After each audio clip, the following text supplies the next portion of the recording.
Guys हामीले घाँस काट्नु जानुपर्ने पानी परिरहेछ है। अघि गाईहरूलाई घाँस चाहिँ हाल्यो है।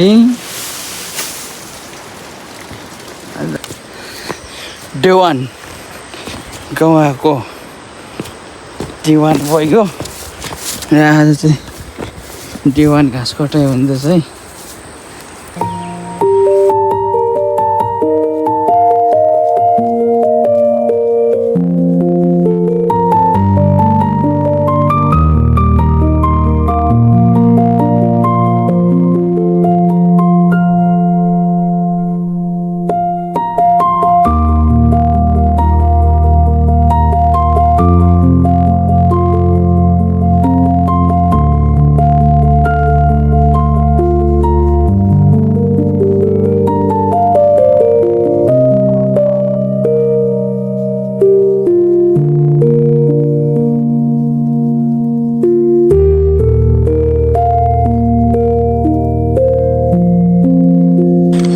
मलाई चाहिँ माथिबाट आदेश आइसक्यो हो। एक मुठा भयो। यहाँको घाँस चाहिँ काट्नुपर्ने हुन्छ। यो चाहिँ हाम्रो बेसीको घर हो। बेसी हो पहिला खेत रोपिन्थ्यो। तल बेसिया चाहिँ एउटा खेत छ त्यहाँ हामीले पहिला चाहिँ धान सान रोपिन्थ्यो। अहिले चाहिँ छैन।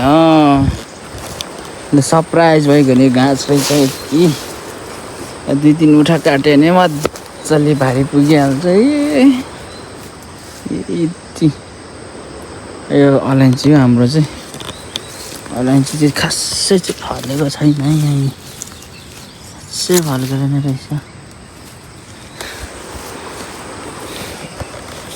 यसलाई चाहिँ ब्ल्याक गोल्ड भन्छ है। ब्ल्याक गोल्ड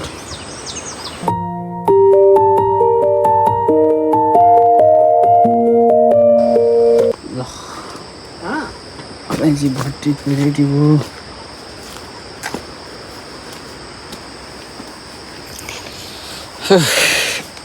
आजको दिन यस्तो भयो छोटो मिठो। अब आगो लाग्नु छ भट्टीको लागि। ल गाइस रात परिसकेको छ। हामी चाहिँ अब घाँस बोकेर जान लागेको।